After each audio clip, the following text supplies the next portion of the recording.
Hello, friend. Welcome to Science for Sleep.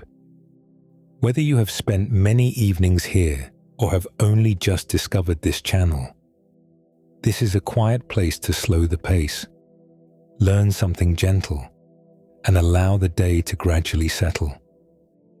Tonight, our attention turns to elephants, the largest animals walking on land today. An adult male African savannah elephant can stand close to 4 meters tall at the shoulder. A particularly large one may weigh more than 6,000 kilograms, roughly as much as several family cars combined. Even a newborn calf may arrive weighing close to 100 kilograms. Yet size is only the most obvious part of an elephant. At the front of that enormous body is a trunk, delicate enough to lift a single blade of grass. Beneath the feet are soft cushions that spread the animal's weight across the ground.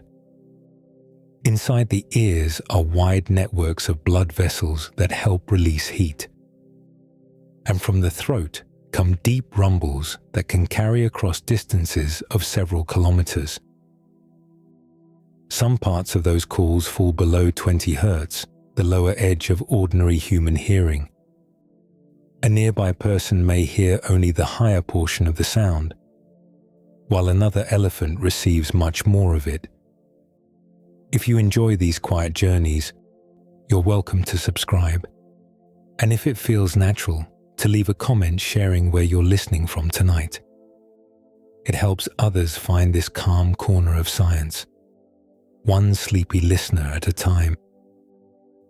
An elephant may look like a familiar mammal made unusually large, but increasing an animal's size changes nearly every problem its body must solve. Weight grows rapidly as a body becomes taller, wider, and deeper.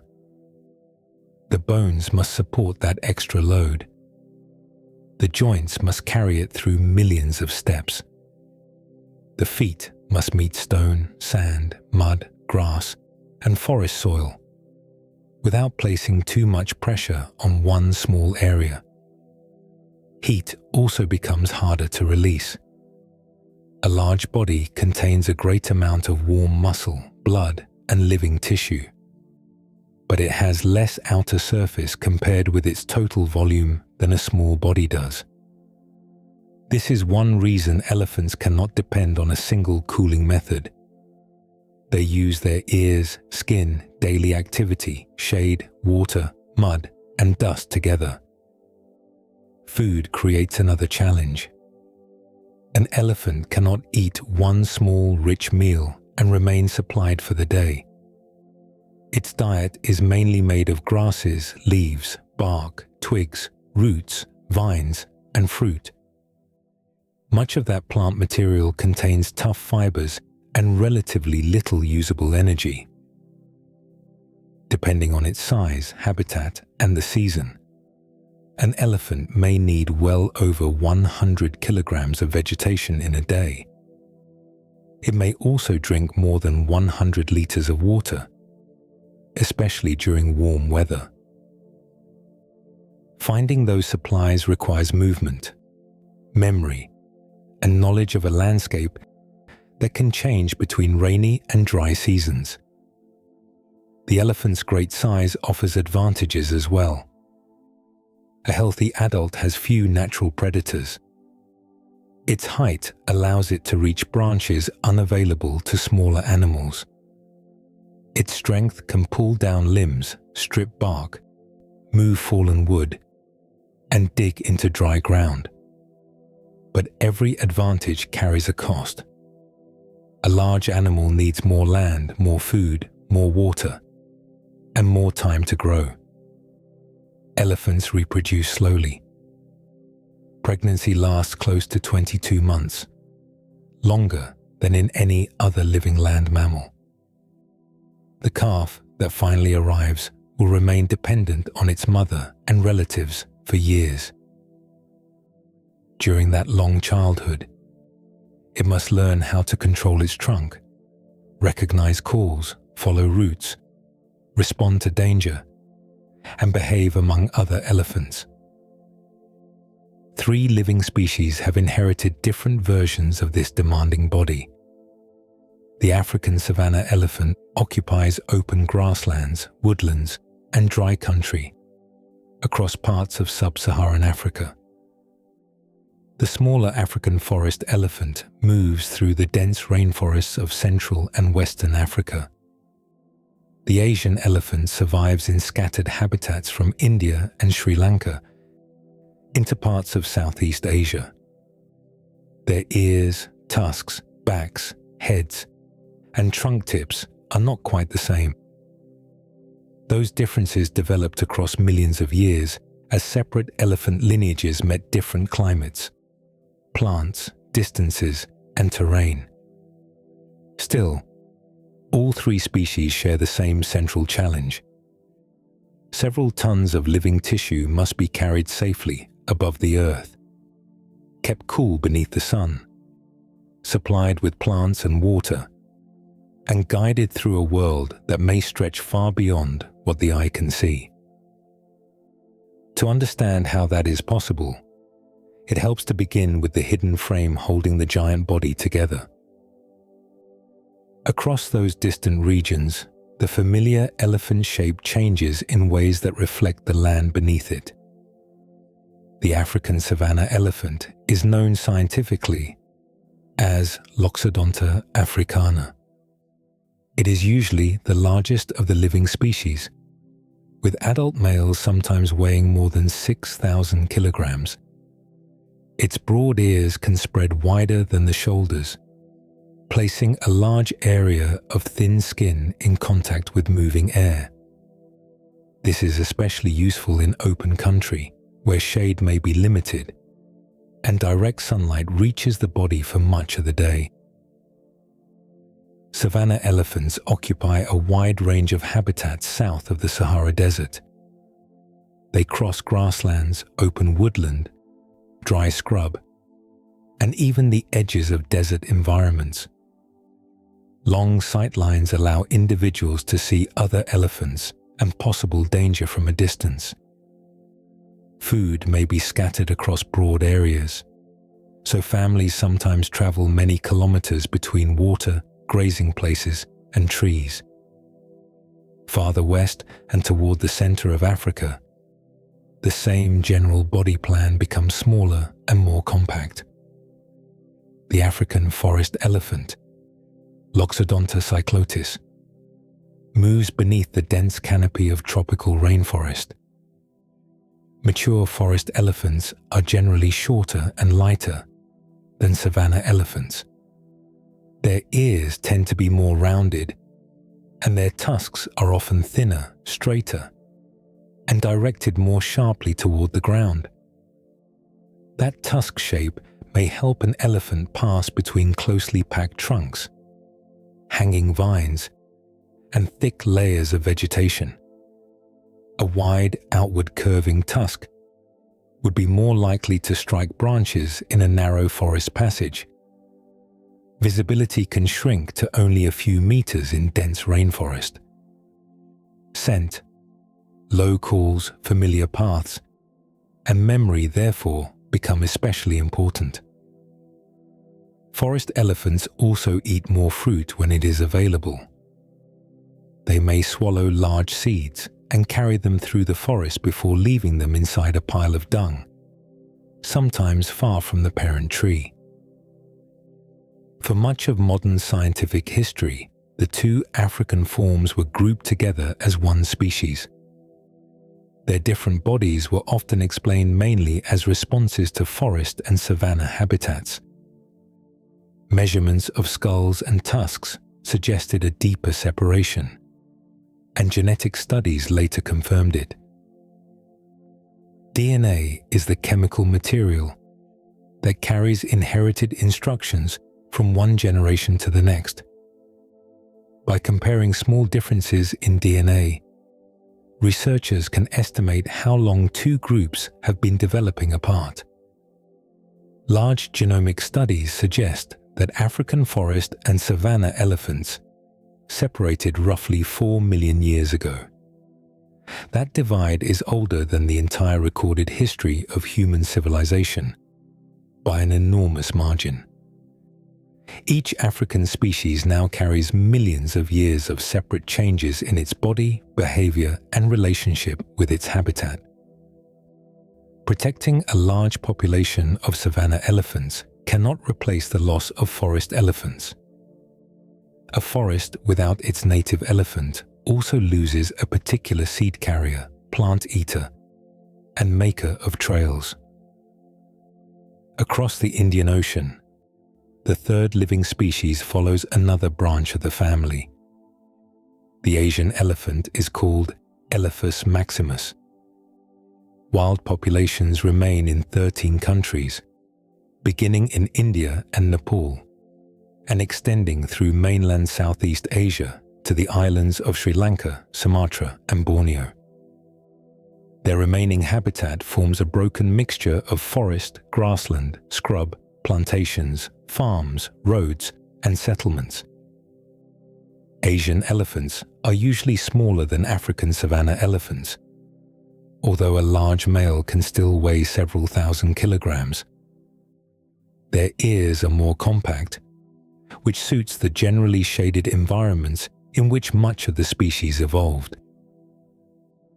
The forehead often has two rounded high points, creating a twin-domed profile when viewed from the front. The back may appear gently arched, rather than dipped behind the shoulders. A small difference at the trunk tip reveals how several million years of separation can reshape even a precise gripping tool. African elephants have two finger-like projections at the tip, one above and one below. They can bring these projections together to pinch grass, leaves, or other small objects. An Asian elephant has one clear finger on the upper edge of the tip. It often presses an object against the thicker lower surface or curls part of the trunk around it. Both designs allow careful handling, although they achieve the grip in slightly different ways. Natural selection produced these differences gradually. Elephants with features that worked well in a particular habitat were more likely to survive and raise offspring. Across many generations, useful inherited traits became more common within each population. The result can be seen in the broad ears of a savanna elephant, the downward tusks of a forest elephant, and the single upper finger on an Asian elephant's trunk. 3 species now carry the ancient elephant form through different climates and landscapes. Beneath every variation, several tons of weight still press downward through a skeleton that must remain stable with every moving step. Beneath the skin of each elephant lies a frame shaped by the constant pull of gravity. A horse, deer, or dog carries much of its body above limbs with obvious angles at the shoulder, elbow, hip, knee, and ankle. Those angles act like springs during running. Muscles and tendons stretch, store energy, and release part of it into the next stride. An elephant uses a different arrangement. Its legs stand almost vertically beneath the body, placing the major bones and joints close to a straight line from shoulder or hip to the ground. This column-like posture allows much of the animal's weight to pass directly downward. A deeply bent limb would require large muscles to remain active, simply to keep the joints from folding farther. The straighter arrangement reduces that constant effort. A standing elephant still uses muscles for balance and small adjustments, yet the bones carry a large share of the load. The front limbs usually support more weight than the rear limbs. The head, trunk, and tusks place considerable mass toward the front of the body. Unlike the human arm, an elephant's front leg has no collarbone, linking the shoulder blade firmly to the chest. Muscles and connective tissue suspend the body between the shoulder blades. This muscular sling helps absorb some of the force that rises through the front legs with each step. The joints remain capable of bending. An elephant flexes its knees, ankles, elbows, and wrists while walking over slopes, mud, stones, and fallen branches. Cartilage covers the ends of the bones where joints meet. This smooth tissue helps surfaces glide while spreading pressure across the joint. Strong ligaments hold the bones in place, and surrounding muscles guide each movement. The vertical resting posture gives the legs stability without turning them into rigid posts. That support also helps elephants remain upright for long periods. They may rest while standing, sometimes leaning against a tree or shifting weight between their legs. Standing rest allows a herd to pause while remaining ready to move. Deeper sleep usually occurs when an elephant lies on its side. Wild elephants may spend only a small part of the day asleep, and some observations have recorded adults lying down for roughly an hour or two during the night. Inside the limbs, elephant bones contain another solution to heavy loading. A large, long bone has a thick outer wall made of dense material called cortical bone. Cortical bone forms the hard shell that resists bending and cracking. Farther inside is trabecular bone, a network of tiny plates and struts arranged through open spaces. The word trabecular comes from a term meaning small beam. These internal beams form a three-dimensional framework similar to the supports inside a bridge. Their arrangement follows the directions in which force repeatedly passes through the bone. Areas exposed to greater pressure develop patterns that help spread the load. This keeps stress from becoming concentrated at one narrow point. Many lighter mammals have long bones with a large, hollow space through the shaft. That design saves weight while preserving enough strength for jumping and running. Elephant bones contain a denser internal framework suited to an animal that may place several thousand kilograms above its limbs. The skeleton grows slowly as the young elephant gains mass. Growth plates near the ends of immature bones produce new tissue, allowing the limbs to lengthen. Those plates eventually close as the animal reaches physical maturity. Adult males may continue gaining body mass and muscle for years after their bones have reached nearly full length. The finished frame supports steady movement across large home ranges. Elephants can walk for many kilometers while searching for water, feeding areas, or other herds. Their normal pace allows at least 1 foot to remain in contact with the ground through much of the stride. At higher speeds, the legs move more rapidly, and the body rises and falls less dramatically than it does during a horse's gallop. No living elephant performs a true leap with all 4 feet clearly suspended high above the ground. Its skeleton has been shaped for dependable support, controlled acceleration, and long service across a life that may extend beyond 60 years. Every step sends the body's weight through the spine, shoulders, hips, and column-like limbs. The last part of that force reaches structures that look simple from above. Under each rounded sole lies a set of toes, flexible tissue, and a deep cushion built to meet the ground. Inside that rounded foot, the bones do not rest directly against the ground.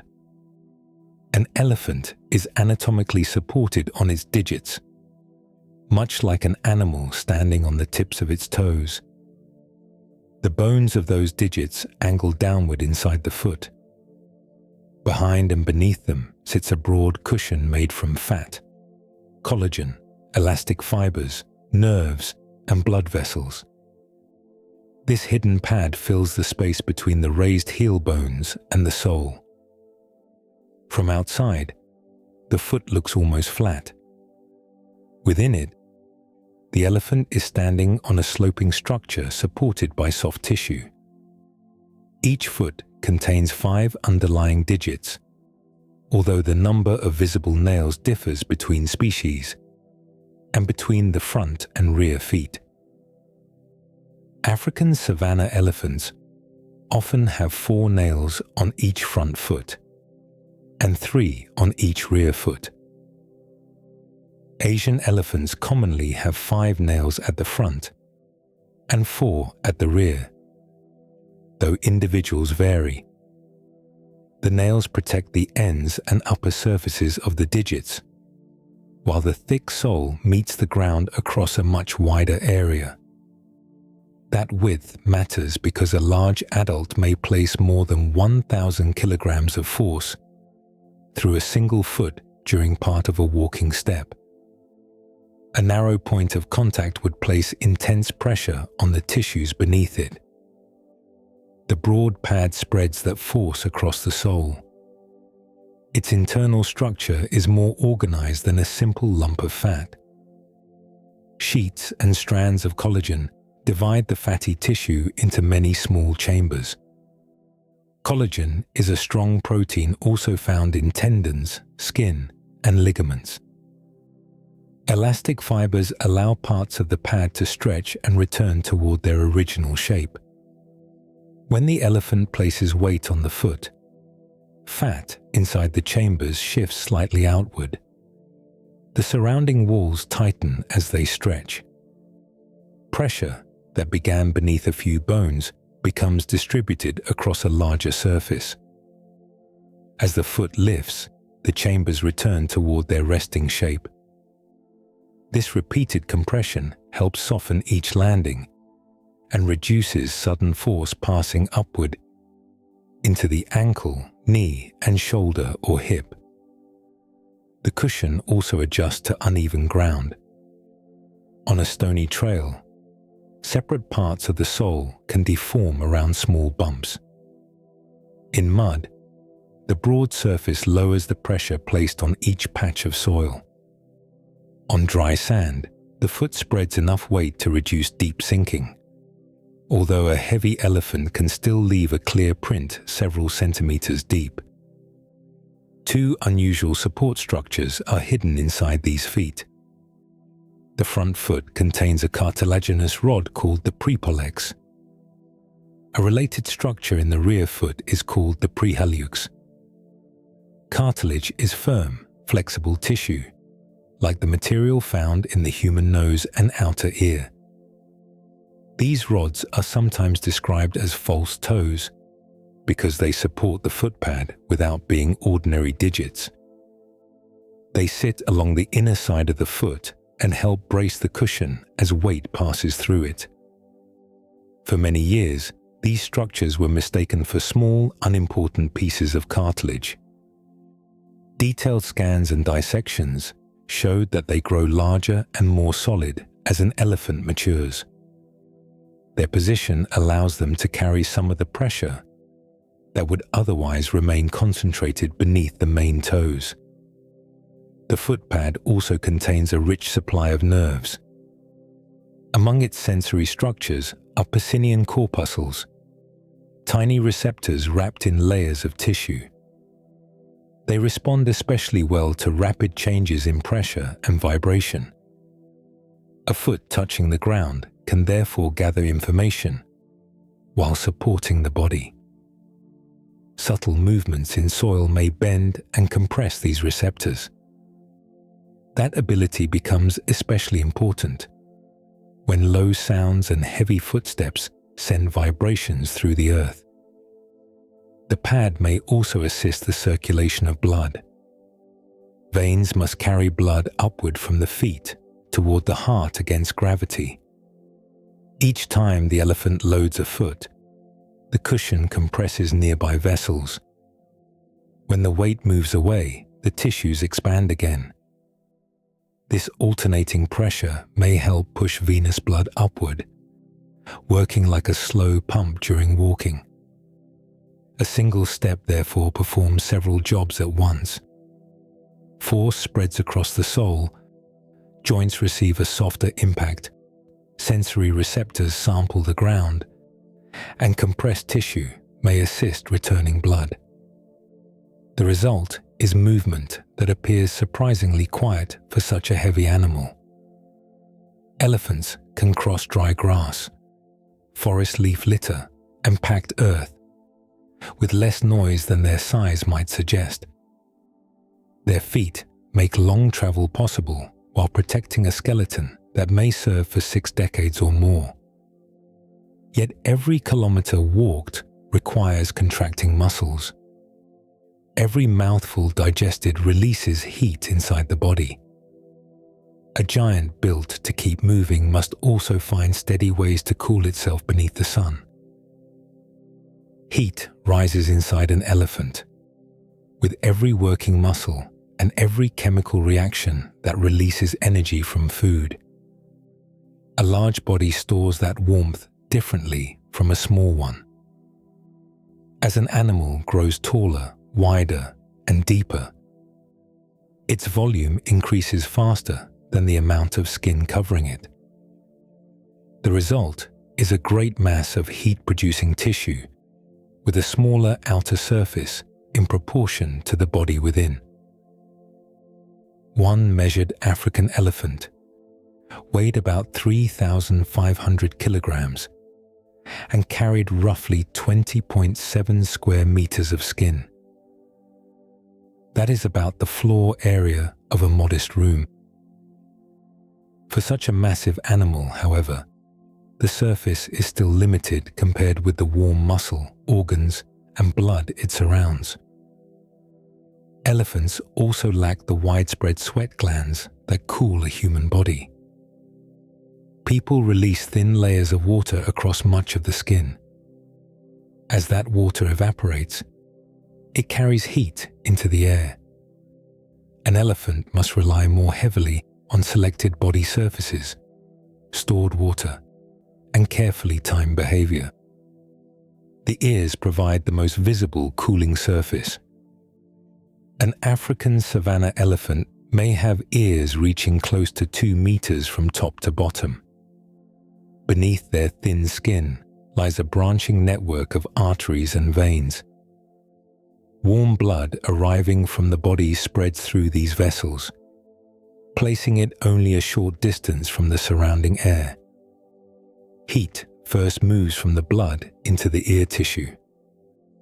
Air passing across the skin then carries some of that warmth away through a process called convection. Convection simply means heat traveling through the movement of air or liquid. Flapping the ears replaces warmed air beside the skin with cooler air from farther away. The motion also exposes both sides of each ear. Blood flow can change according to the elephant's needs. During hot conditions, vessels near the ear surface widen and allow more warm blood to pass through. When the air is cool, they can narrow and reduce heat loss. The ears therefore act as adjustable cooling panels linked directly to the circulation. Their usefulness depends on the environment. Air cooler than the elephant's skin can absorb heat effectively. Very hot air provides less relief, especially when there is little wind. This helps explain why ears work together with several other cooling methods. African savanna elephants usually have the largest ears among living elephants. Their open habitats expose them to intense sunlight and often provide less dependable shade. Asian elephants have smaller ears, while African forest elephants carry more rounded ones suited to humid woodland, where direct sun is filtered by leaves. The skin across the rest of the body adds another layer of control. Elephant skin can be several centimeters thick in certain areas, though it remains thinner around the ears and other sensitive places. Its deep wrinkles are especially useful after bathing. Water settles into grooves and remains there longer than it would on a smooth surface. Small channels across the skin also spread moisture outward, increasing the area from which evaporation can occur. An elephant may draw water into its trunk and spray it across the back, shoulders, and sides. Mud often follows. A wet layer of mud slows the return of heat from sunlight and leaves a coating that can remain after the water begins to evaporate. Dried mud and dust also form a physical barrier between the skin and biting flies. Animals in dry country may cover themselves with pale soil that reflects more sunlight than dark, damp skin. Behavior determines when these physical tools are used. During the hottest hours, elephants often stand beneath trees or rest near water. Feeding may increase during the cooler evening, nighttime, and early morning. Bathing allows water to contact a large portion of the body at once. Some elephants lie partly submerged, leaving only the head and trunk above the surface. The trunk can continue carrying air, while the rest of the body releases heat into the water. Internal temperature can also shift gradually across the day. Rather than holding one perfectly fixed temperature every minute, an elephant may store a modest amount of heat during the warm period and release more of it after the air cools. This reduces the amount of water that would be needed for constant evaporative cooling. Ear circulation, wet skin, shade, and adjusted activity all contribute portions of the solution. Their combined effect allows several tons of living tissue to remain within a safe temperature range. Water is therefore connected with nearly every part of an elephant's day. It cools the skin, fills the stomach, and draws families across long seasonal routes. Along those routes, the body must gather an even larger daily supply of grasses, bark, leaves, and fruit. As the air cools and the shadows lengthen, feeding becomes the main work of the elephant's day. An Asian elephant may consume between 74 and 150 kilograms of vegetation within 24 hours. Large adults in productive habitats can eat even more.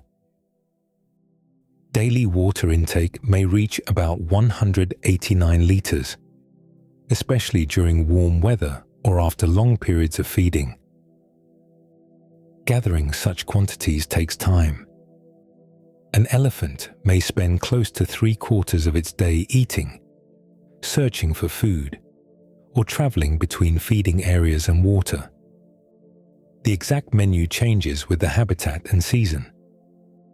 Fresh grass becomes important during rainy periods, when new blades contain more water and protein. Dry months may lead elephants toward leaves, twigs, bark, roots, vines, and the branches of shrubs. Forest elephants often eat fruit when trees are producing it. Asian elephants may enter grasslands during one part of the year and return to woodland as local plants change. The trunk gathers each mouthful. Its tip can pinch a small clump of grass, curl around a branch, or pull loose bark from a tree. Grass may be shaken against the ground to remove soil from its roots before it enters the mouth. Branches can be held between the trunk and tusks, while smaller pieces are broken away. Most elephant foods contain a large amount of cellulose. Cellulose is the tough material that forms much of a plant's cell wall. An elephant does not produce the enzymes needed to break down cellulose by itself. Microbes living inside the digestive tract perform much of that work. Food first passes through the mouth, where broad cheek teeth crush and grind it. After traveling down the esophagus, it reaches a simple stomach and then moves through the small intestine. Much of the fermentation occurs later, inside the cecum and colon. The cecum is a pouch near the meeting point of the small and large intestines. There, bacteria and other microbes break apart some of the plant fibers and release smaller compounds that the elephant can absorb. This arrangement is called hindgut fermentation, because most microbial processing occurs toward the rear of the digestive system. Cattle use a different method. Their multi-chambered stomach begins fermentation before food enters the small intestine, allowing plant material to be processed more completely. An elephant moves food through its body more quickly and extracts a smaller portion of the available energy. Studies of Asian elephants suggest that roughly 44% of consumed material may be assimilated, meaning taken into the body and used. The remaining material continues through the intestine. A single elephant can produce well over 100 kilograms of dung during a day, divided among many separate piles. Fresh dung often contains visible stems, grass fibers, pieces of bark, and seeds that survive the journey. Some of those seeds remain capable of growing after they leave the body. For now, they simply mark the path of an animal that carries plant material from one feeding place to another. Constant chewing places heavy wear on the teeth. Sand clinging to roots adds abrasion, while grass contains tiny mineral particles called silica that scrape against the tooth surface. Elephants manage this wear through an unusual replacement system. They develop 6 sets of large cheek teeth during a lifetime.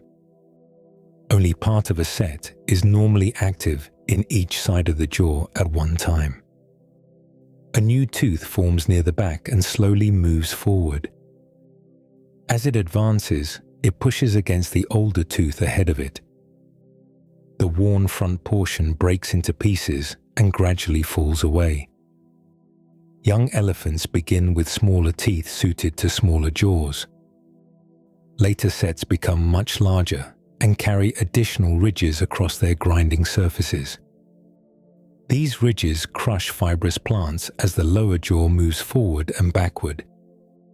The final molars may weigh several kilograms each. Once the 6th set has worn down, no 7th set waits behind it. Very old elephants can struggle to process coarse food, as their last teeth become smooth and fragmented. They may seek softer vegetation near marshes or river edges, where tender plants require less grinding. The daily search for food is therefore tied to the condition of the mouth, the movement of seasons, and the location of water. Most of the elephant's teeth perform their work out of sight. A very different pair grows beyond the lips, extending into the world as tools made from living ivory. Although they may resemble horns from a distance, elephant tusks are elongated upper incisor teeth. They grow from the front of the upper jaw and are made mainly of dentine, the hard material known as ivory. Dentine also forms much of the structure beneath the enamel in a human tooth. A mature tusk extends much farther into the skull than its visible length suggests. Roughly 1/3 remains hidden inside the head, held within a deep socket. Near this inner end lies a hollow space called the pulp cavity. It contains blood vessels, nerves, and living tissue that continues producing new dentine. Fresh material is added near the base, slowly pushing the older portion outward. This process allows a tusk to keep lengthening through much of an elephant's life. Growth rates vary with age, health, nutrition, sex, and species. Young tusks usually grow more quickly than those of older adults. A large African bull may carry tusks weighing several dozen kilograms each, though most are far smaller than the exceptional examples preserved in museums. The visible surface has no thick layer of enamel protecting it.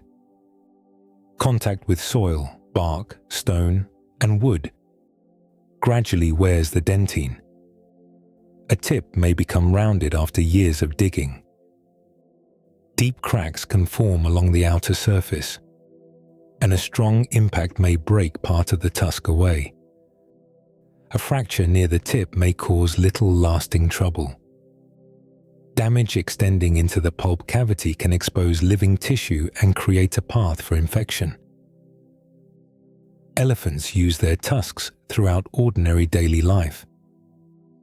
One may press a tusk beneath a strip of tree bark and pull upward, exposing the softer tissue below.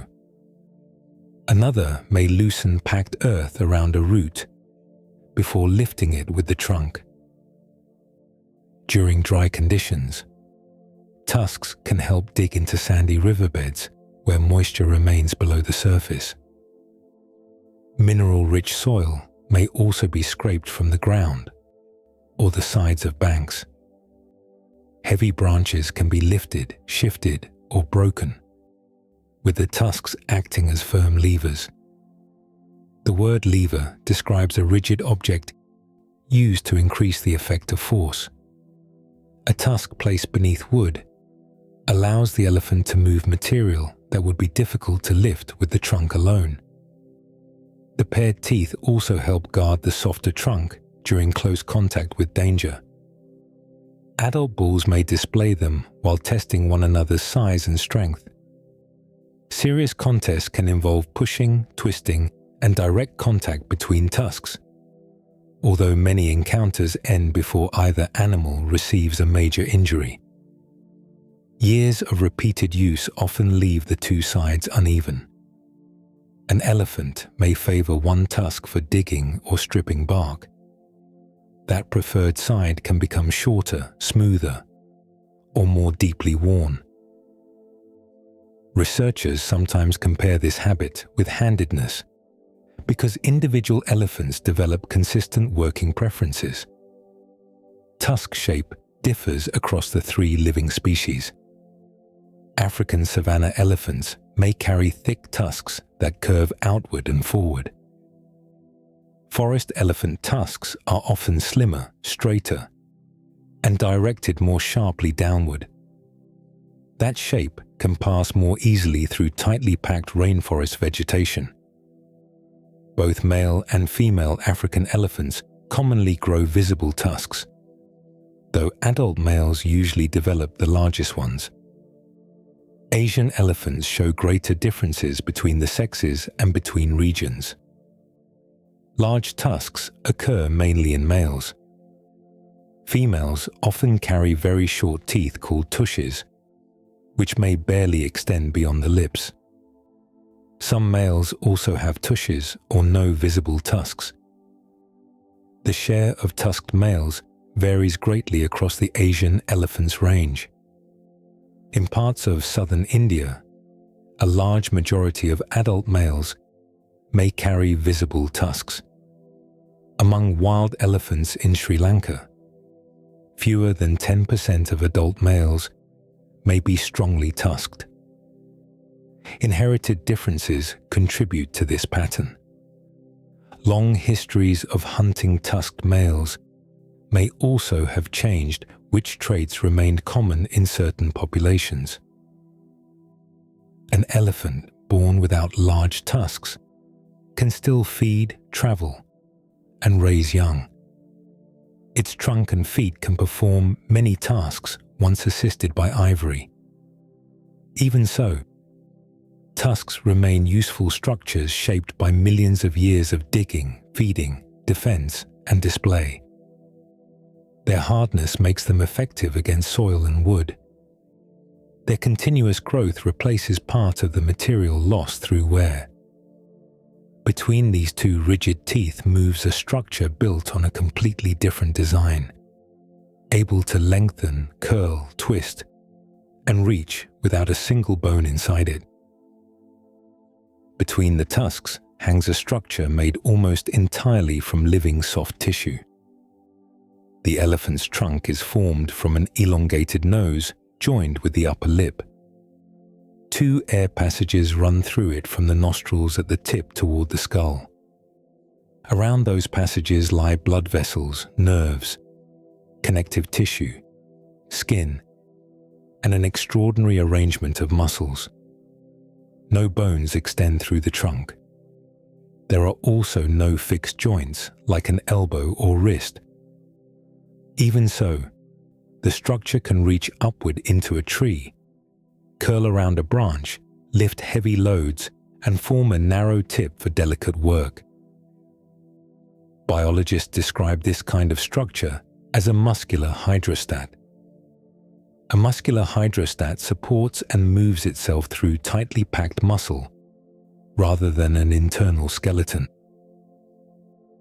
The human tongue works through the same basic principle, though an elephant trunk is far longer and more complex. An octopus arm is another example. Muscle tissue contains a large amount of water and changes very little in total volume when it contracts. If one part becomes shorter, the tissue must become wider or thicker. When muscles squeeze the trunk into a narrower shape, that section becomes longer. The elephant can therefore change length without sliding bones past one another. Several main muscle directions make these movements possible. Longitudinal muscles run along the length of the trunk. When they contract, they shorten a section and can draw the tip closer to the head. Transverse muscles cross from one side to the other. Radial muscles extend outward from the central region toward the skin. Contraction in these crossing and outward running fibers narrows the trunk, forcing it to lengthen. Muscles arranged at slanting angles contribute to twisting. A stronger contraction along one side creates a bend toward that side. The elephant can activate different bundles in nearby regions, producing several curves along the trunk at the same time. Stiffness can change as well. Contracting opposing muscle groups together makes part of the trunk firm enough to resist bending. The elephant may briefly create a strong supporting section, while the remaining length stays flexible. This allows the trunk to push against a tree, carry food, or hold an object steady. Its thick base provides much of the power. Closer to the tip, the trunk becomes narrower and lighter. Reducing weight toward the end allows quick corrections without requiring the entire structure to swing. The visible smoothness of a trunk movement hides an enormous number of small working units. A detailed three-dimensional reconstruction of an Asian elephant calf's trunk estimated that it contained around 90,000 muscle fascicles. A fascicle is a small bundle of muscle fibers wrapped together inside connective tissue. Large human muscles contain fascicles too, but the elephant trunk divides its muscle tissue into an unusually fine and complex network. Roughly 8,000 of the estimated bundles were concentrated near the tip and finger-like projection. Many of these were much smaller than the bundles found near the trunk's base. Fine bundles allow precise local adjustments. A movement of only a few millimeters may alter the pressure placed on a blade of grass or a small piece of fruit. The skin also changes along the trunk. Deep folds near the base allow the surface to expand and bend. Near the tip, the skin is thinner and closely linked with sensory nerves. Small hairs respond when they brush across an object. The nostril openings can widen, narrow, and close tightly enough to keep out dust or water. Airflow through the trunk remains available while the muscles around it perform other work. An elephant can raise the trunk above water while swimming, using it as a breathing tube. The same passages later carry sense toward the nasal system inside the head. Strength and flexibility, therefore, come from the same internal rule. Dense muscle bundles constantly rearrange the shape of a structure whose total volume remains nearly unchanged. A thick section can become narrow and long. A loose curve can become firm enough to push. The tip can move with precision, while the base supports the load. Such freedom produces a difficult control problem. Without permanent joints to limit its possible shapes, the trunk could move in more ways than the elephant could manage one bundle at a time. Useful actions depend on turning that enormous range of motion into a smaller set of learned and repeatable patterns. Control becomes manageable when the elephant turns a huge range of possible shapes into a smaller collection of familiar movements. Researchers studying trunks with video and motion tracking equipment have found that complex actions often contain the same basic patterns. A reach may begin with the trunk extending along a fairly direct path. A lift often uses a curve that forms near the tip and then travels backward toward the thicker base.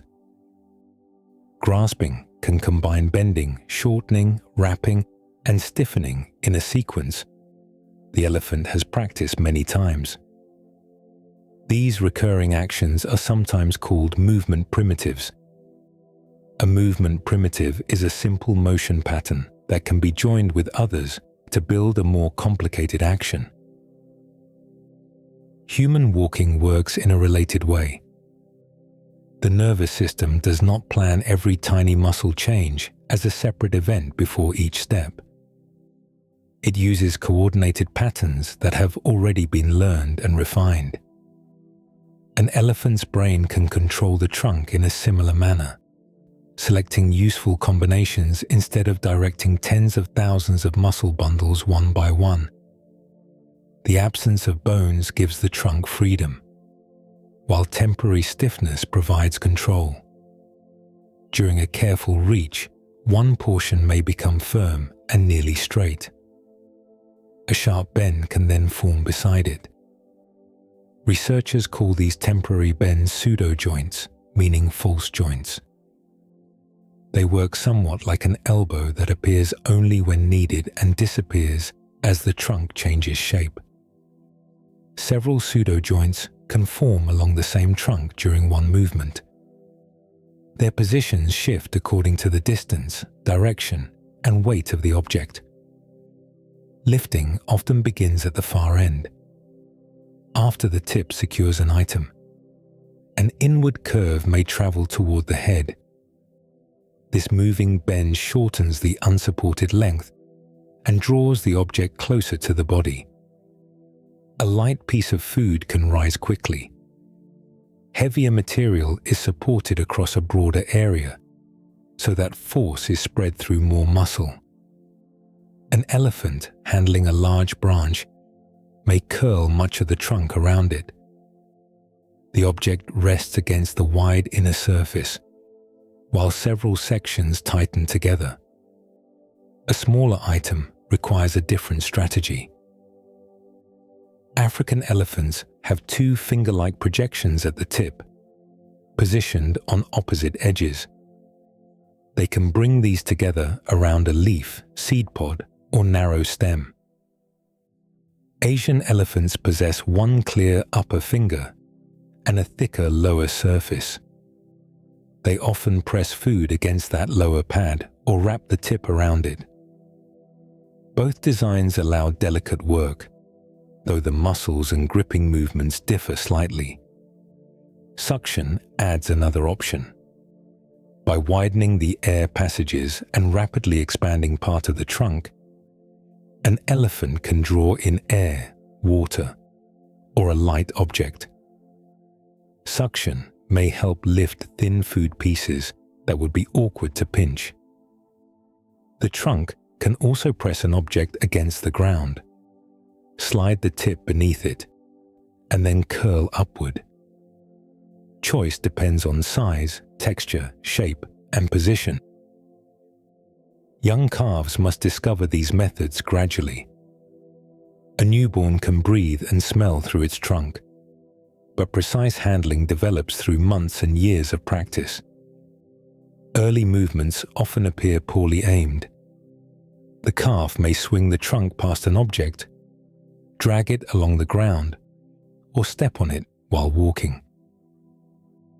Drinking presents a particular challenge. Young calves first nurse with the trunk curled away from the mouth. Later, they must learn to draw water into the trunk and pour it accurately between the lips. Dusting requires a different sequence of gathering loose soil, lifting it and releasing it across the back. Social touching adds control over force, since contact with another elephant must be measured more carefully than pushing a branch. Repeated use creates individual habits. Some elephants prefer to curl the trunk toward the left. Others favor the right.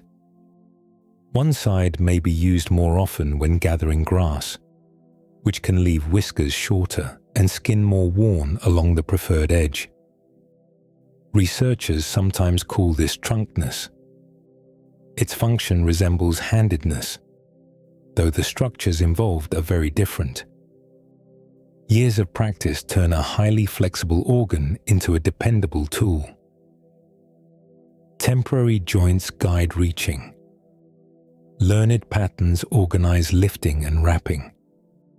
Small differences in anatomy shape how each species grips. Every successful movement also presses skin, hairs, and nostrils against the surrounding world, allowing the trunk to gather far more than food alone. A small object held at the trunk tip delivers information before it ever reaches the mouth. Pressure against the skin reveals its shape. Fine hairs bend across the surface and respond to movement. Odor molecules enter the nostrils with each inward breath. Together, these signals help the elephant decide whether it has found food, water, another animal's trail, or something unfamiliar. Smell is especially important in an elephant's sensory world. Air drawn through the trunk travels toward olfactory tissue inside the head. This tissue contains receptor cells that react when particular chemicals reach them. The resulting signals pass into the brain, where different odor patterns can be compared with earlier experience. Elephants frequently raise the trunk into the air when investigating a distant scent. The tip may turn from side to side as moving air carries chemical traces from changing directions. Closer to the ground, an elephant can examine footprints, soil, plants, and water. Dung and urine contain information about the animals that produce them. A brief investigation may help reveal whether another elephant passed recently, whether the animal was male or female, and whether a female may be ready to mate. Chemical communication can remain in one place after the sender has moved away.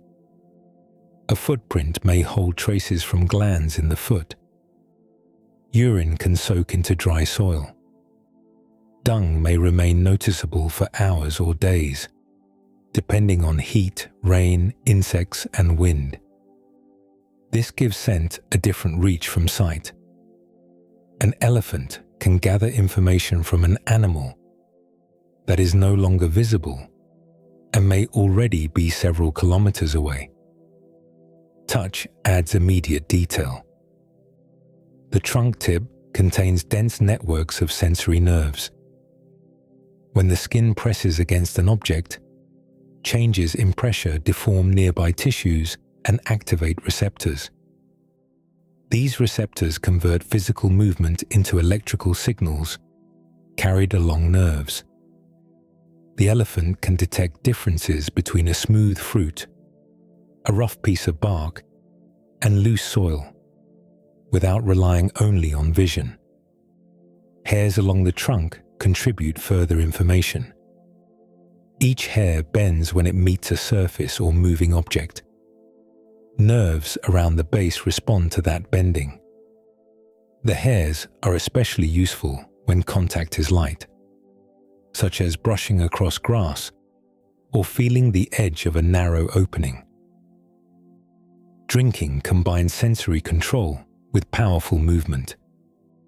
An Asian elephant's trunk can hold roughly 7.6 liters of water. The water remains inside only long enough to be lifted and poured into the mouth. It does not travel through the trunk directly into the stomach. To draw water upward, the elephant widens part of the trunk's internal passage. Experimental measurements have recorded suction flows of about 3 liters per second. That rate is possible because the trunk briefly expands its inner volume, while the nostril openings remain below the surface. Muscles then control the trapped water as the trunk lifts. The tip curls toward the mouth, and the water is released in a steady pour. A similar action can spray water across the shoulders or back. Dust and mud can be collected and placed with the same structure. Social contact uses much gentler force. Elephants touch one another around the mouth, face, and ears. The trunk may investigate the temporal gland, an opening between the eye and ear that releases chemical secretions. Contact around the genitals and urine helps elephants gather reproductive information. During greetings, trunks may reach into another elephant's mouth or rest briefly against the face. Calves depend heavily on physical contact. A young calf may press its body against its mother's leg or follow the movement of her tail and feet. The mother's trunk can guide, steady, or examine the calf. Related females may also touch the youngster while the group walks or rests. These contacts help a calf remain oriented within a crowd of much larger bodies. The trunk, therefore, works as a moving sensory platform. Muscles place the tip where information can be gathered. Odor molecules reveal chemical traces. Skin and hairs report pressure, texture, and motion. Water can be tested, drawn upward, and carried. Nearby elephants can be recognized through scent and touch, even when vegetation limits clear sight. Direct contact remains useful only across a short distance. Families that spread through woodland or grassland need signals able to travel far beyond the reach of any trunk. From somewhere beyond the trees, a deep rumble can arrive before the elephant that produced it comes into view. Part of the call may sound like a low growl or the distant vibration of heavy machinery. Another part can fall below the range most people are able to hear. Human hearing generally reaches down to about 20 Hz. Hertz is a measure of how many times a sound wave vibrates each second. A tone at 20 Hz completes 20 vibrations in 1 second. Elephant rumbles may contain sound between roughly 1 and 20 Hz, placing some of their energy in the infrasonic range. Infrasound simply means sound below the usual lower limit of human hearing. The same rumble often contains higher frequencies as well. A person standing nearby may hear the upper portion while sensing the lowest part as pressure or faint vibration. Another elephant can receive a wider share of the call. These deep sounds are produced in the larynx, the voice-making structure in the throat. Air passing through the larynx causes folds of tissue to vibrate. The elephant's large body and long vocal passage help support very low frequencies. The trunk can change how a call is directed, but the rumble begins deeper inside the respiratory system. Low-frequency sound behaves differently from a short, high-pitched call. Its waves are much longer. A sound at 20 Hz moving through ordinary air has a wavelength of about 17 meters.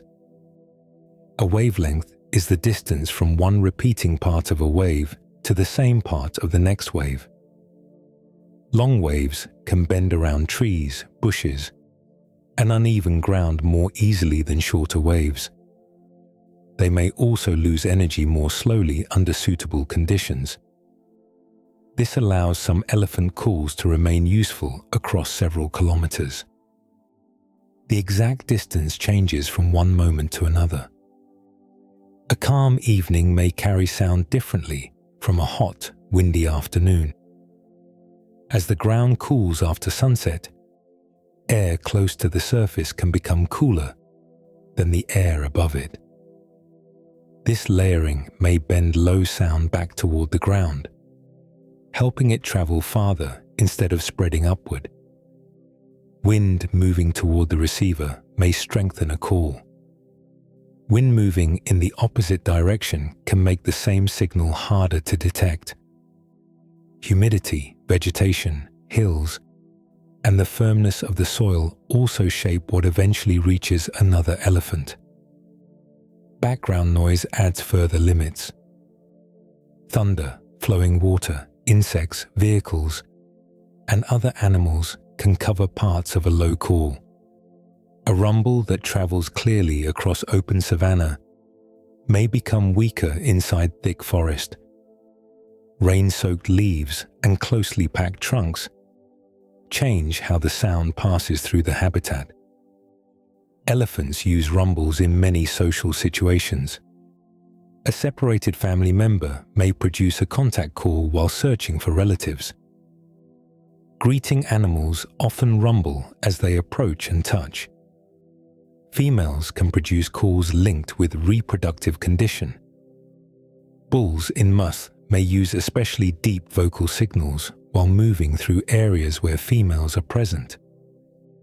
Alarm, excitement, and movement within a group can also alter the rhythm, length, and frequency of a call. Researchers record these sounds with microphones designed to capture very low frequencies.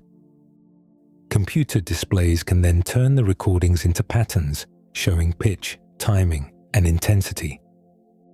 Some calls reveal information about the caller's identity. An elephant may respond differently to a familiar family member, a known neighbor, or a stranger. Age and body size can influence the acoustic pattern as well. The meaning is carried through combinations of sound features and social context. A single rumble does not translate neatly into one fixed human sentence. Its significance depends on who produced it, which elephants are nearby, and what was happening before the call began. This system allows families to remain connected while feeding groups spread out. One set of elephants may be hidden behind woodland or beyond a low ridge. A reply can guide movement without requiring the animals to see one another. The listener hears only a portion of this exchange. Much of the social landscape exists in slow waves, moving through the evening air. Those waves also press against the surface of the earth. Part of a rumble's energy enters the soil, where it begins a second journey beneath the herd's sensitive feet. some of the energy from a deep rumble presses downward into the soil beneath the caller. This transfer is known as coupling. Part of the sound moving through the air becomes a low vibration traveling across the ground. Elephant footsteps create ground motion as well. A slow walk produces repeated pulses each time a foot cushion compresses against the earth. Running sends stronger signals through the soil because the feet strike with greater force. Stamping can create a brief, concentrated vibration that spreads outward from the point of contact. These movements form seismic waves. The word seismic refers to vibration passing through the ground. Earthquakes produce enormous seismic waves, while an elephant creates much smaller versions through calls and physical movement. Some waves travel deeper through the soil. Others remain near the surface, where their motion can be detected by an animal standing several hundred meters or even farther away under suitable conditions. The distance depends heavily on the ground itself. Firm, even soil can carry vibration differently from loose sand. Rocky areas may scatter the signal as it meets cracks and changes in density. Wet soil, dry earth, tree roots, vehicle traffic, and flowing water can all affect what reaches the receiver. A clear signal in one habitat may become difficult to detect in another. The elephant's feet are well placed to receive these small changes. The fatty cushions beneath the digits deform each time pressure moves through the ground. Piscinian corpuscles inside the foot respond especially well to rapid changes in pressure and vibration. Each receptor contains layers of tissue wrapped around a sensitive nerve ending. When vibration compresses those layers, the nerve produces an electrical signal that travels toward the spinal cord and brain. The trunk may provide a second route. Elephants are sometimes observed lowering its tip toward the ground during periods of attention. Vibration entering the trunk could activate touch receptors in the skin and deeper tissue. Researchers have also proposed that seismic energy may travel upward through the bones of the legs. This is called bone conduction. The vibration could pass through the skeleton and tissues toward structures linked with hearing. The exact share carried by the feet, trunk, bones, and ordinary ears remains difficult to measure in a moving wild elephant. Evidence still shows that the animals respond to certain ground signals under controlled conditions. An attentive elephant may stop walking and remain still. Its weight can shift forward while the feet stay planted. The head or body may turn toward the likely source. A trunk may lower, and nearby family members can pause soon afterward. These behaviors alone do not prove that every vibration contains a message. An elephant may also stop because of scent, visible movement, or a sound in the air.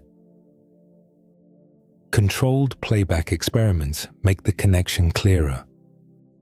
Researchers can record an elephant call, send its low-frequency pattern into the ground with special equipment, and compare the animal's response with periods when no meaningful signal is present.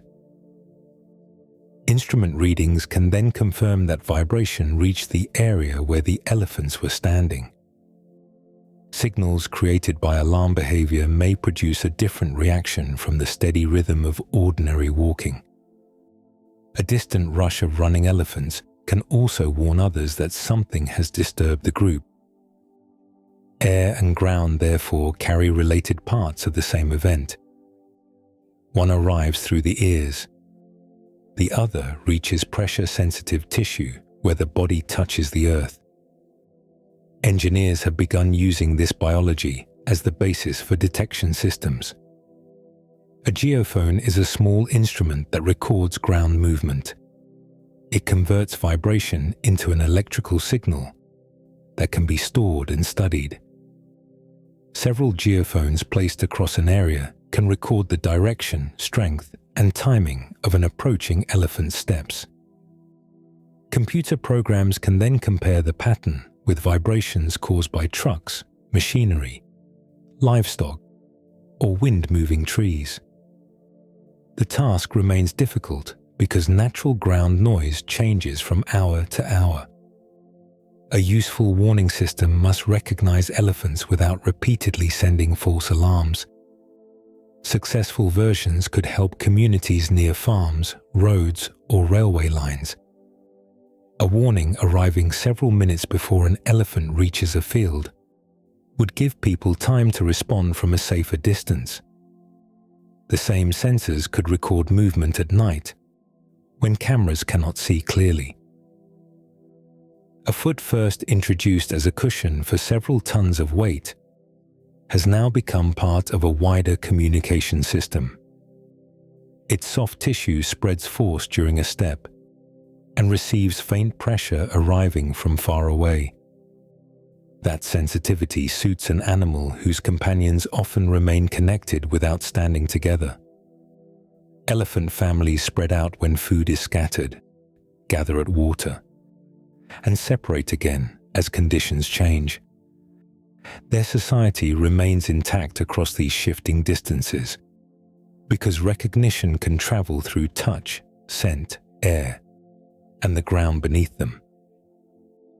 A distant rumble may be answered by relatives hidden beyond a ridge or behind a wall of trees. As the callers move closer, several elephants can emerge from different directions and join the same group. The gathering may look like one herd, though elephant society is built from several overlapping layers. At its center is the female family. This core group usually contains related adult females and their dependent young. Mothers travel with daughters, sisters, nieces, and calves of different ages.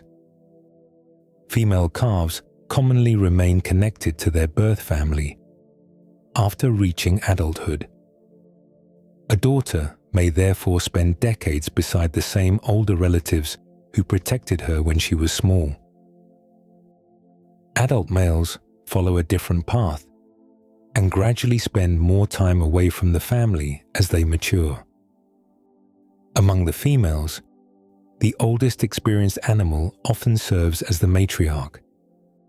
Her age may place her in her 50s or 60s, giving her many years of experience with droughts, predators, unfamiliar elephants, and changing water supplies. She can influence when the family leaves a resting place or which direction it travels. During uncertain situations, younger elephants may watch her closely before responding. The matriarch does not issue a command for every movement. A younger female may lead when she knows a nearby feeding place.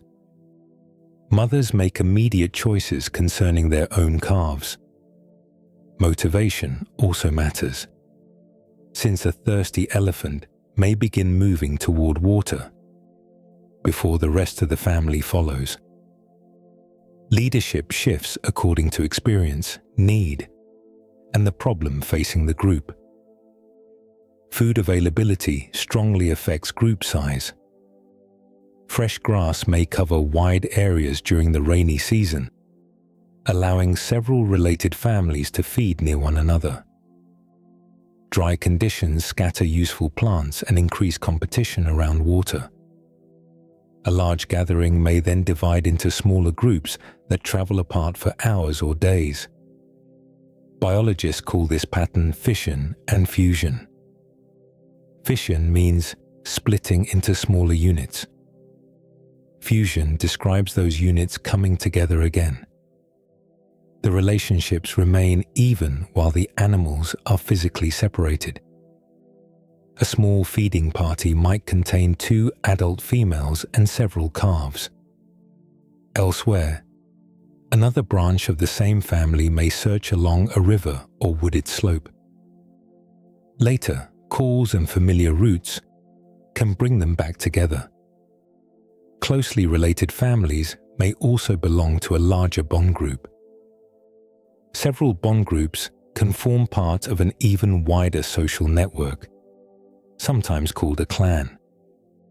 An elephant can therefore recognize animals beyond the individuals walking beside her on a particular morning. Reunions often include obvious changes in behavior. Elephants may quicken their pace as they approach. Rumbles overlap while ears spread outward and heads rise. Trunks reach toward mouths, faces, and temporal glands. The temporal gland lies between the eye and ear and releases a scented fluid during certain emotional or reproductive states. Urine and dung provide additional chemical information about identity and condition. Physical contact helps confirm what calls and scents have already suggested. A trunk may slide across another elephant's cheek or enter the mouth briefly. Calves weave among adult legs while older relatives investigate them. Some greetings become energetic, especially after a longer separation, though the movements remain organized by familiar relationships. Recognition also supports defense. When lions or another serious threat approaches, adults may draw close together. Calves are guided toward the center while larger bodies face outward. Mothers and other females place themselves between the young and the danger. Deep calls can alert relatives that were feeding farther away. An experienced matriarch may judge whether the family should stand together, move quickly, or remain watchful. This changing social structure allows elephants to balance two needs. Smaller groups reduce competition when food is spread thinly. Larger gatherings provide social contact, shared information, and stronger defense when conditions allow. Calls preserve identity across distance, while scent and touch restore close contact during reunion. Years of memory hold the whole arrangement together. A newborn enters this network without knowing its roots, relationships, or signals. Instinct helps the calf stay close and search for milk. The finer skills of elephant life develop through long observation and repeated practice beside older animals.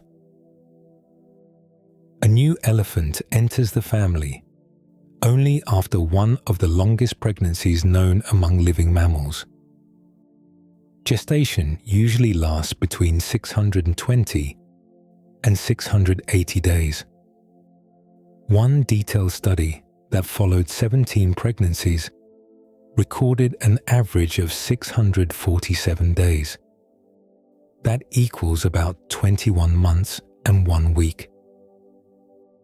During this long period, the calf develops a large brain, a muscular trunk, strong limbs, and a digestive system that will eventually process great amounts of vegetation. The mother must support that growth while continuing to walk, feed, drink, and remain with her relatives. Her body maintains the pregnancy through an unusual arrangement inside the ovaries. After an egg is released, the empty follicle changes into a temporary structure called a corpus luteum. A corpus luteum produces hormones called progestagens. These hormones help keep the uterus ready for pregnancy and prevent the muscular contractions that could end it too early. Many mammals form one main corpus luteum for each egg that is released. Elephants develop several related structures during the reproductive cycle. During pregnancy, multiple corpora lutea remain active in the ovaries and continue producing the hormones needed to support the uterus. Researchers have counted several of these structures in a single pregnant elephant. Their combined activity helps maintain the calf through nearly 2 years of development. Most pregnancies produce one calf. Twins occur, though they are rare, and place much greater demands on the mother. A newborn African elephant often weighs between 90 and 120 kilograms. Asian elephant calves are usually similar in size, with weight varying according to sex, health, and the mother's condition. Birth commonly takes place while other females remain nearby. The calf enters a world of enormous legs, moving trunks, unfamiliar sounds, and uneven ground. Within a short time, it must begin trying to stand. The first attempts may involve bent knees and sliding feet. Adult relatives can remain close while the calf works upward, rests, and tries again. Standing quickly matters because the family may need to move toward water or away from danger. Once upright, the calf searches for milk. An elephant's mammary glands are positioned between the front legs rather than near the rear legs. The calf reaches upward with its mouth while curling the trunk aside. Milk supplies concentrated energy, fat, protein, water, and protective substances from the mother's immune system. Nursing continues for several years, even after the calf begins tasting grass, leaves, and other plant foods. The trunk is present from birth, yet control develops slowly. A young calf may swing it loosely, drag it through dust, or step on it while walking. Learning to drink with the trunk requires a sequence of actions that mature elephants perform without visible effort. Water must be drawn upward, held inside the trunk, lifted, and released into the mouth. Early attempts may end with water falling onto the chest or ground. Daily practice gradually improves the timing. Related females often help with care. A sister, aunt, or older juvenile may stand beside the calf, guide it away from danger, or remain close while the mother feeds. These helpers are called allamothers. The word refers to females who provide care for a calf that is not their own.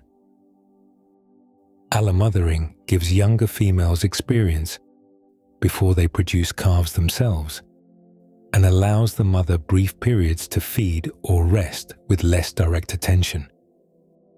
Play supplies another form of training. Calves chase one another, push gently, climb over low banks, and practice using their trunks on sticks or loose vegetation. These activities improve balance and teach them how much force is suitable during social contact.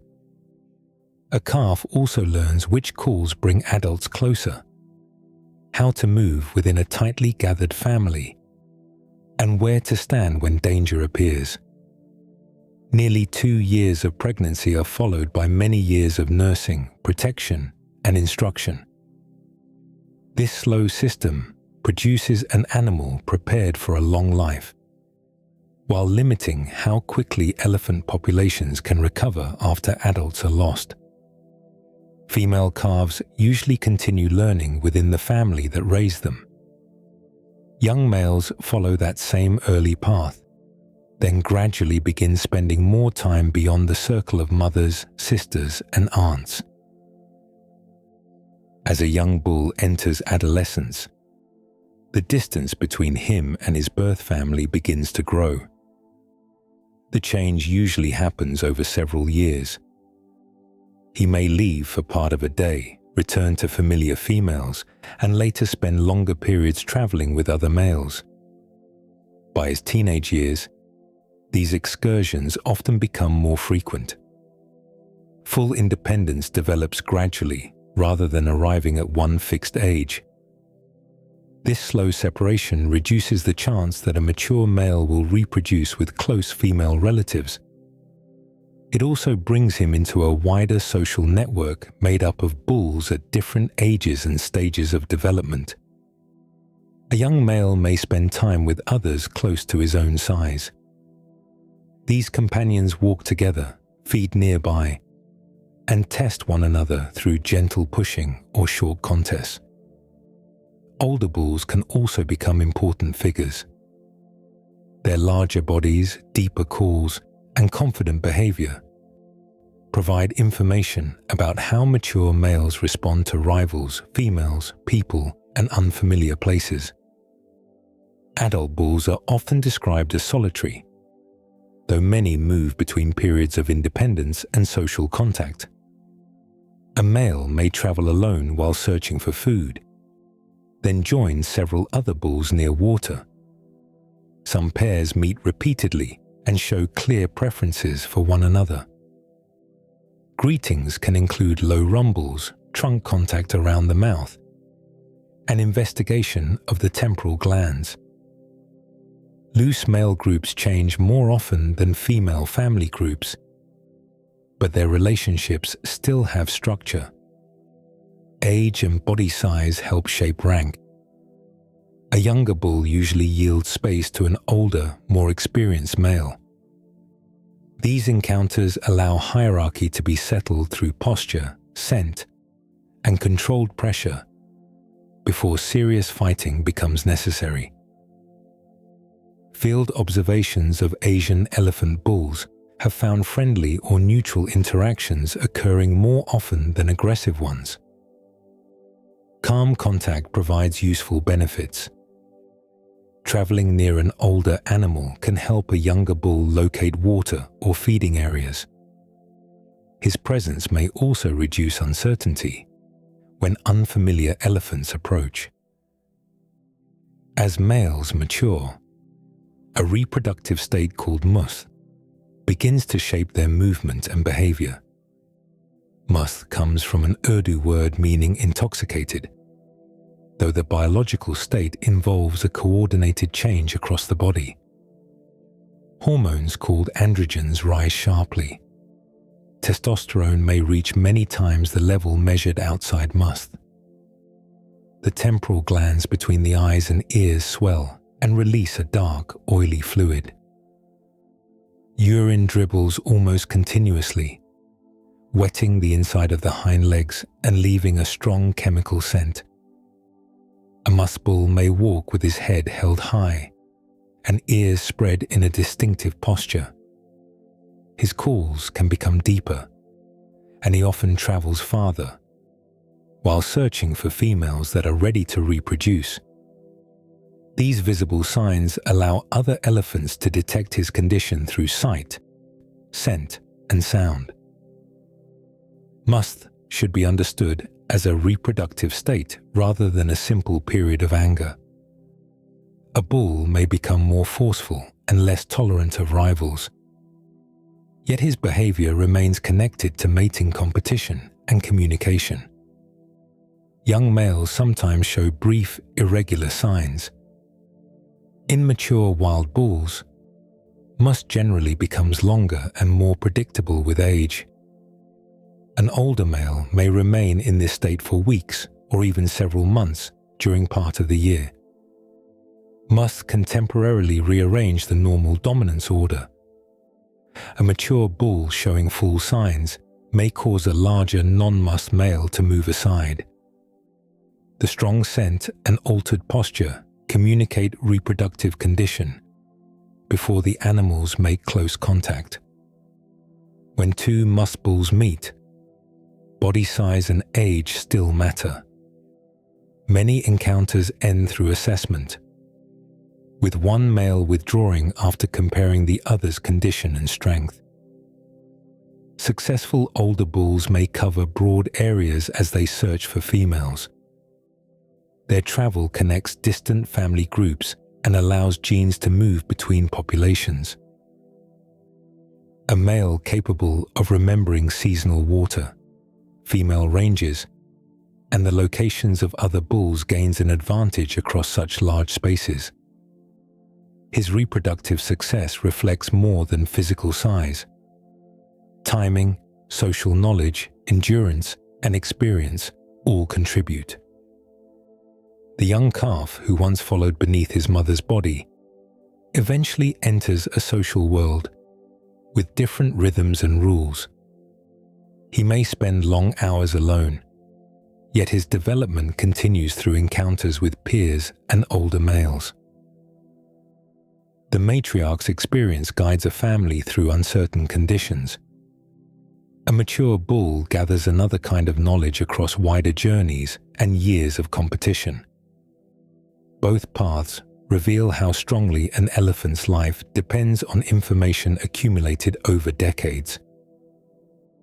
Years of travel and social contact allow an elephant to build several different kinds of memory. The familiar saying that elephants never forget is too broad to describe this accurately. Memory works through useful details that can guide later choices. A family may retain the location of waterholes, seasonal feeding areas, shaded resting places, and routes between them. Social memory helps elephants recognize familiar calls, relatives, neighboring families, and unfamiliar individuals. Experience can also shape how they respond to danger. The brain receives information through sound, scent, sight, and touch. Some of that information is stored. When a similar situation appears later, the elephant can compare the new signals with what happened before. A dry riverbed may have held water during an earlier drought. A certain human voice may resemble voices linked with past danger. A strange elephant call may require more caution than one belonging to a familiar relative. This process is part of cognition. Cognition means gathering information, storing it, comparing it, and using it to guide behavior. Long life gives elephants many years to refine those comparisons. One well-known experiment took place in Amboseli National Park in Kenya. Researchers played recordings of people speaking the same short phrase. The voices came from Maasai and Kamba speakers. The Maasai traditionally spend more time around cattle and have had more dangerous encounters with elephants than many nearby Kamba communities.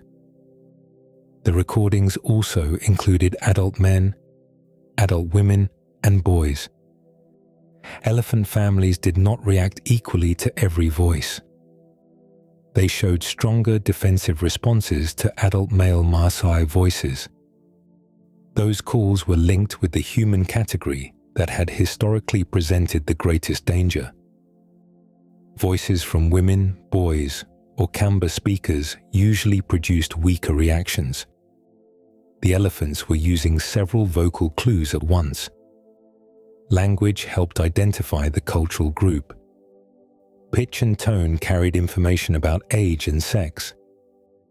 Previous experience gave those categories different levels of importance. The result showed a precise learned distinction, rather than a general fear of all humans.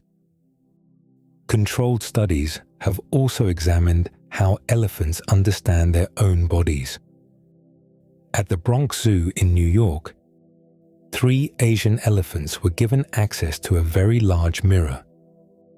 A smaller mirror might be difficult for an elephant to use because its eyes are positioned on opposite sides of a broad head. The larger surface allowed the animals to move around and inspect different views. One elephant named Happy passed what is called the mark test. Researchers placed a visible mark on her head where she could see it only in the mirror. Happy repeatedly touched the marked area with her trunk after looking at her reflection. This behavior supports mirror self-recognition in at least some elephants.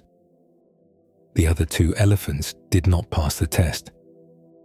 That difference matters One successful result demonstrates a possible ability within the species. It does not show that every elephant will respond the same way, and the test measures only one narrow form of self-awareness. Elephant reactions to bones have attracted even more dramatic claims. Field researchers have placed elephant skulls, ivory, and bones from other animals where wild elephants could investigate them. The elephants often showed greater interest in elephant skulls and ivory. They touched and smelled these objects with their trunks, sometimes examining them for longer than they examined other remains. The animals did not consistently recognize bones belonging to their own relatives. Their attention appears to be directed toward remains from their own species, though the exact meaning of that interest remains difficult to measure. Observing careful investigation is scientifically stronger than assigning a human explanation to it. Memory and intelligence become clearer when each ability is connected to a task. Remembering water can support survival during drought. Recognizing a caller helps maintain relationships across distance. Sorting human voices into different risk levels can prevent unnecessary panic while preserving caution.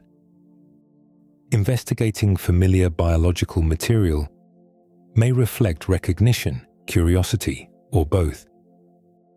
These abilities develop within long lives, shaped by repeated contact with places, animals, and danger. Older elephants can therefore carry information that younger ones have not yet had time to acquire. When those experienced individuals disappear, a population may lose more than bodies. It may also lose part of the living system that helps the group interpret what it hears, smells, and encounters. That living store of experience can be damaged when the oldest members of a population disappear. During the 1980s and early 1990s, young elephants were moved into Pilanesberg National Park in South Africa. Many had survived management culls carried out elsewhere in the region.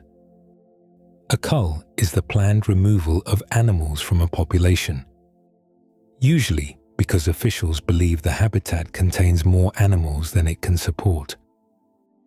In those operations, adult elephants were often removed while selected calves and juveniles were transferred to other reserves.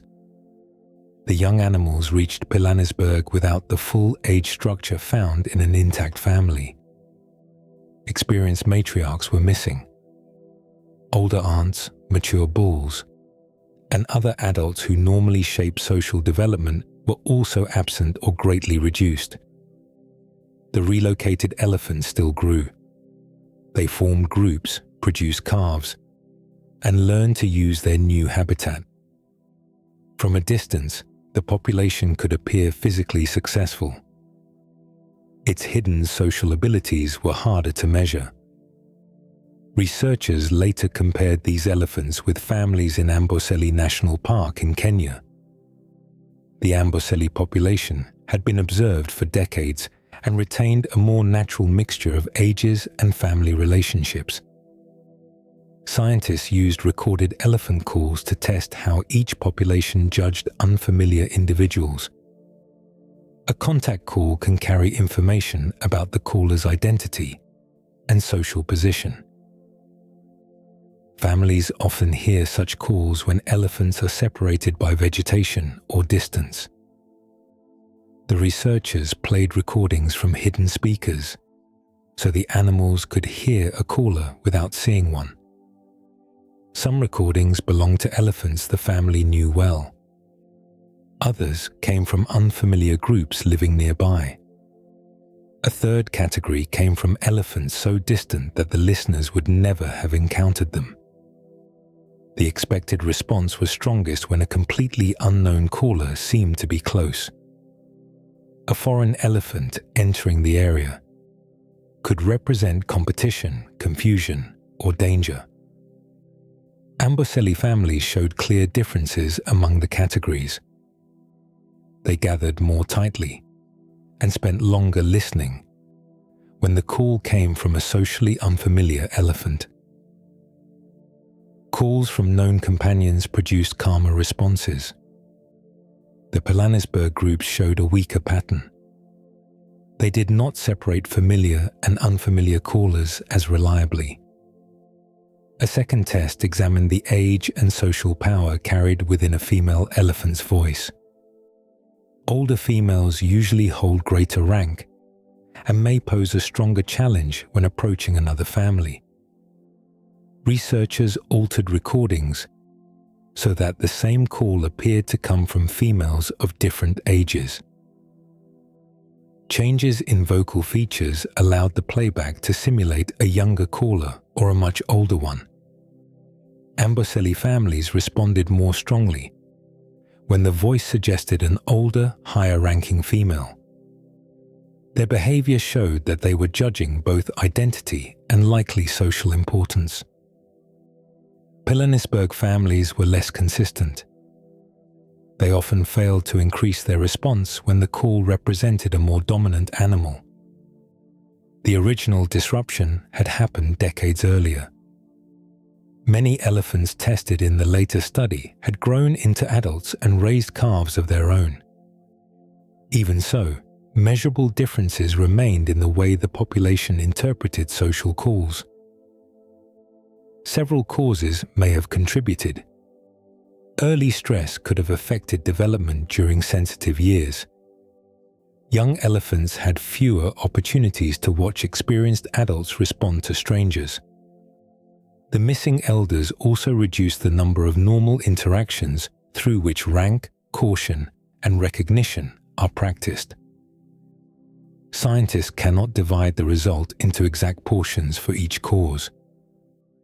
The evidence shows that physical survival alone did not rebuild every part of the original social system. A calf does not enter the world already knowing which unfamiliar voice deserves the greatest attention. That judgment develops through repeated exposure. Young elephants observe how older relatives react, then carry those lessons into later life. When experienced animals are removed, the family loses immediate leadership and part of its learning environment. The effect can continue into generations born after the original event. Conservation numbers often count how many elephants remain within a reserve. Age structure and social history add another layer to that total. A population containing many young animals may still lack the accumulated knowledge normally held by elders. Protecting experienced adults preserves decisions, relationships, and learned responses that take decades to form. Those decisions eventually guide families toward water, feeding grounds, and safer routes.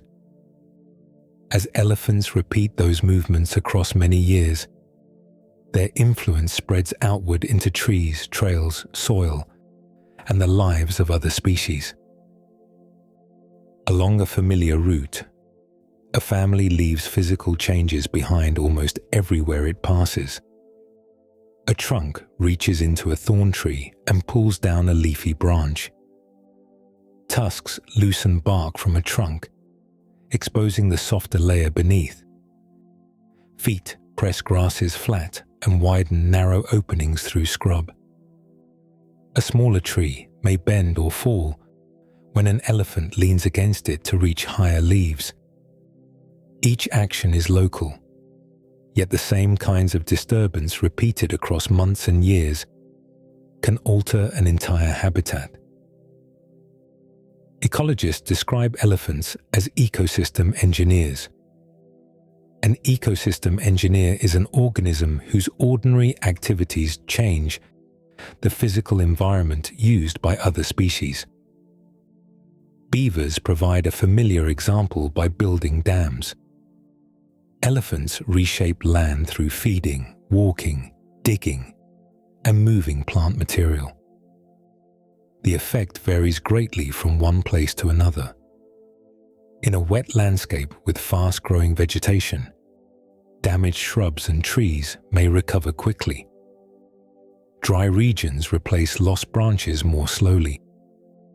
Soil depth, plant species, rainfall, fire, and the number of elephants using an area all influence what follows. A tree that survives repeated browsing in one reserve may die after similar damage during a drought. Elephants sometimes help maintain open grassland by eating young trees before they grow into dense woodland. More sunlight then reaches ground-level plants. Grazing animals may find fresh grass in those open patches. Birds that hunt insects above short vegetation can also benefit.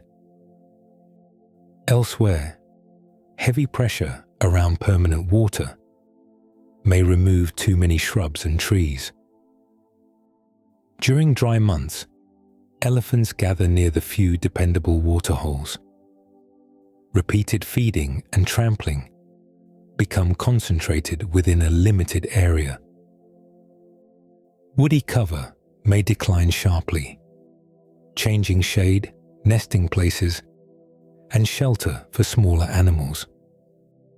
A permanent artificial water supply can intensify this effect by keeping elephants in one place longer than seasonal conditions once allowed. Movement creates its own structure across the land. Families often reuse routes leading between water, mineral sites, resting areas, and feeding grounds. Thousands of footsteps gradually press vegetation aside and compact the soil. In dense forest, these paths may become broad enough for buffalo, antelope, and people to follow. Rainwater can collect in deep footprints. Small insects may use the temporary pools. A trail can improve access for some species, while making it easier for predators or hunters to move through the same habitat. Tusks and feet also reach below the surface. An elephant may scrape soil from a mineral-rich bank and eat small amounts containing sodium or other needed elements. In a dry riverbed, digging can expose damp sand or reach shallow water. The first animal may drink from the opening. Later, visitors can enlarge the same hollow. Birds, monkeys, and smaller mammals sometimes use water, made easier to reach by elephant digging. These changes still carry trade-offs. A large excavation may damage roots. Heavy traffic around a water source can crush nearby plants and increase erosion.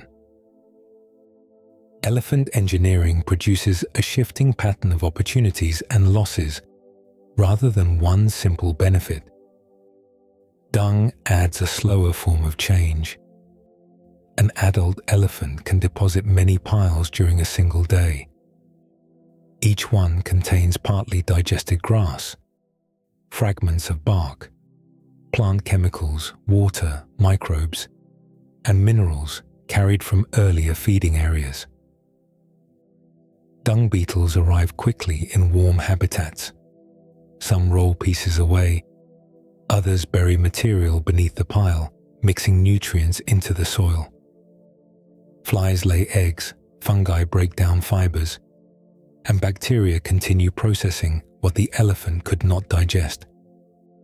This activity returns nutrients to the ground and supports small food webs that begin inside a single pile. Seeds may be hidden among the fibers. Some are tiny enough to pass unnoticed. Others come from large fruits swallowed whole in a forest. Their journey has already separated them from the tree that produced them. The elephant does not choose where a seed should grow. Its appetite and movement perform the transport. A meal eaten near one river may leave the body many hours later beside a distant trail. The final result depends on sunlight, moisture, predators, soil, and chance. Repeated often enough, these journeys can influence which plants appear in future forests. The elephant's body now connects several scales at once. A trunk breaks one branch. A foot presses one patch of soil. A family root gradually opens a corridor through vegetation. Dung carries living material farther than many plants could move on their own. Some of the longest-lasting changes begin inside those fibrous piles, where seeds wait after being carried away from the shadow of their parent trees. Inside a fresh dung pile, some of the plant material is still alive. Forest elephants eat the soft fruit of many tropical trees and swallow the seeds along with the pulp. A seed may remain inside the digestive system for many hours, while the elephant follows a familiar trail, crosses a stream, or feeds elsewhere in the forest. By the time it leaves the body, the parent tree may be several kilometers away. That distance changes the seed's chances. Young plants growing directly beneath a large parent often compete with its roots for water and minerals. They also share the same shade and may attract insects, fungi, or rodents already feeding around that species. Movement into a new patch of forest can place a seed in different soil, stronger light, or lower competition. The dung surrounding it adds moisture and partly digested plant material. As bacteria and fungi break that material down, nutrients enter the nearby soil. Dung beetles may carry portions below the surface, sometimes burying a seed along with them. These effects vary among tree species. Some seeds germinate more readily after passing through an elephant, because digestion weakens or cleans the outer covering. Others benefit mainly from being transported.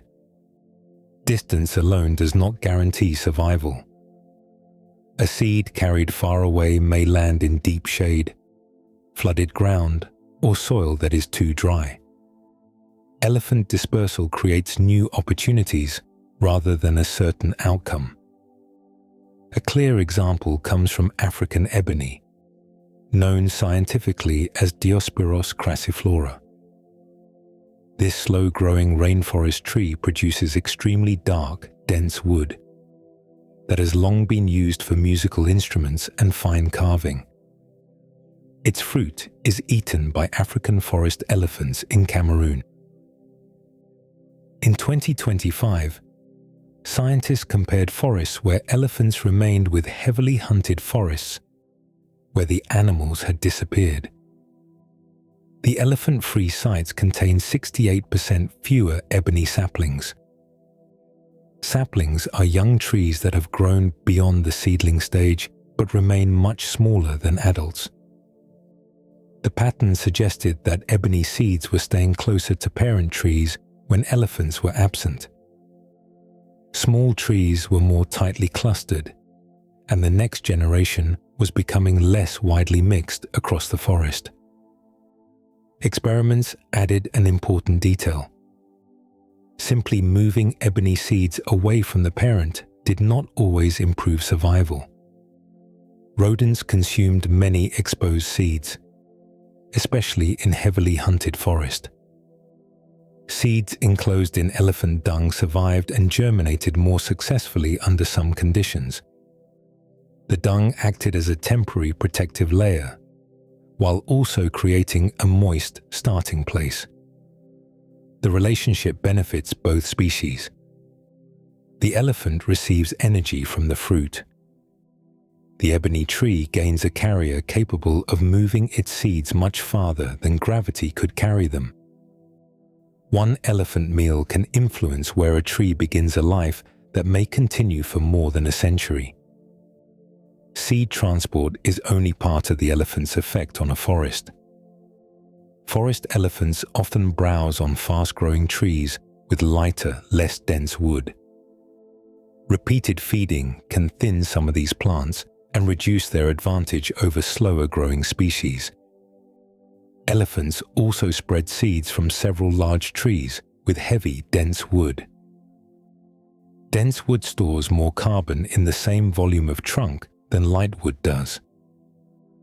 Carbon becomes part of a tree as its leaves take carbon dioxide from the air during photosynthesis. Much of it remains held in wood for as long as the tree stays alive. Computer models suggest that losing forest elephants could eventually reduce above-ground carbon in Central and West African rainforests by about 6 to 9%. Above-ground carbon means the carbon held in trunks, branches, and leaves rather than below the soil. Elephants do not create that carbon themselves. Their feeding changes which young plants compete successfully, while their movement helps certain large-seeded trees reach new ground. Those small differences accumulate over decades as saplings become trunks and forest gaps close again. A family passing through the rainforest may leave no permanent mark that evening. Years later, its route can be traced through trees that survived because their seeds traveled inside an elephant. The 3 living elephant species still perform work inherited from a far larger family, once filled with many forms of trunks, jaws, tusks, and bodies spread across much of the world. Long before modern forests took their present shape, the elephant family contained far more than 3 living species. These animals belong to an order called Proboscidea. The name refers to mammals with a proboscis, meaning an extended nose or trunk. The earliest known proboscideans appeared in Africa more than 50 million years ago. Many were much smaller than modern elephants and lacked the full body plan seen today. One early form, Moeritherium, lived around 37 million years ago, near rivers and wetlands in northern Africa. It stood roughly as high as a large pig. Its upper lip and nose may have formed a short, flexible structure, while its teeth already showed early features that later appeared in elephant relatives. Across millions of years, different proboscidean groups developed larger bodies, longer trunks, and many arrangements of tusks. Some carried tusks in both the upper and lower jaws. Others had long, flattened lower tusks that may have helped cut vegetation or gather plants from soft ground. Several forms possessed extended lower jaws that gave the head a shape very different from any living elephant. As trunks became longer and more useful for feeding, the lower jaw shortened in many lineages. A flexible trunk could reach food and carry it to the mouth without requiring the entire jaw to project forward. The fossil record eventually fills with mastodons, mammoths, gomphotheres, and many other branches. Mastodons and mammoths are often confused because both lived during the Ice Age and carried large tusks. They belong to separate parts of the Proboscidean family tree. Mastodons came from an older branch. Their molars had rounded cone-shaped bumps suited mainly to crushing leaves, twigs, and other browse. Mammoth teeth contain many closely packed enamel ridges. Those broad grinding surfaces were better suited to tough grasses and plants carrying dust or fine grit. Mammoths belong to Elephantidae, the same family that includes living elephants. Mastodons belong to the more distant family Mammutidae. Genetic material preserved in frozen mammoth remains has clarified the relationships within Elephantidae. DNA exists in two useful locations. Most lies inside the cell nucleus, while a smaller amount is held within structures called mitochondria. Comparisons of both nuclear and mitochondrial DNA show that woolly mammoths were more closely related to Asian elephants than either group was to African elephants. Their shared branch separated from African elephant ancestors first. The mammoth and Asian elephant lines divided later, several million years ago. That relationship can still be seen in certain features of the skull and teeth, though each lineage followed a very different environmental path. Woolly mammoths adapted to the cold grasslands of northern Eurasia and North America. Their ears were much smaller than those of African savannah elephants, reducing heat loss from thin skin. A thick coat included long outer hairs and a dense underlayer. Fat stored beneath the skin provided additional insulation. Their teeth were built for abrasive grasses growing in dry, windy landscapes where dust and ice crystals could add wear. Even the tail was shortened, leaving less exposed tissue vulnerable to freezing. Elsewhere, evolution moved elephant bodies in the opposite direction. Large ancestors reached islands in the Mediterranean, then became isolated as sea levels and coastlines changed. Food and land were limited. Smaller bodies required fewer calories and less space, allowing natural selection to favor reduced size over many generations. Paleoloxodon falconeri lived on Sicily and Malta. Adults stood only about 1 meter tall at the shoulder. They descended from much larger straight-tusked elephants that had once lived on the European mainland. Other islands produced their own dwarf elephant forms, showing that reduced size evolved more than once. The proboscidean body could therefore expand into a cold-adapted giant or shrink into an island animal small enough to stand beneath a modern elephant's belly. Climate, available food, isolation, and competition kept reshaping the same ancient inheritance. Most of those branches eventually disappeared. By the end of the last ice age, mammoths and mastodons were declining across much of their ranges as climates shifted and human hunting spread into new regions. A few isolated mammoth populations survived longer, including one on Wrangel Island in the Arctic Ocean, until roughly 4,000 years ago. The 3 elephant species alive today are the remaining tips of a family tree that once reached across Africa, Asia, Europe, and the Americas. As that diversity narrowed, the surviving elephants became increasingly entangled with human movement, labor, trade, and expanding use of land. Human relationships with elephants began long before written history. Stone tools and cut marks on fossil bones show that early people hunted mammoths, mastodons, and other proboscideans for meat and useful materials. Later societies shaped elephant ivory into handles, combs, figures, jewelry, religious objects, and decorated panels. Ivory could be carved in fine detail because dentine is dense, smooth, and strong without being as hard as stone. Its pale surface could also be polished until it reflected light. Living elephants offered a different kind of value. Their strength allowed them to move timber, carry people, and pull heavy loads across ground where wheeled vehicles worked poorly. Rulers used elephants in ceremonies because their size made power visible from far away.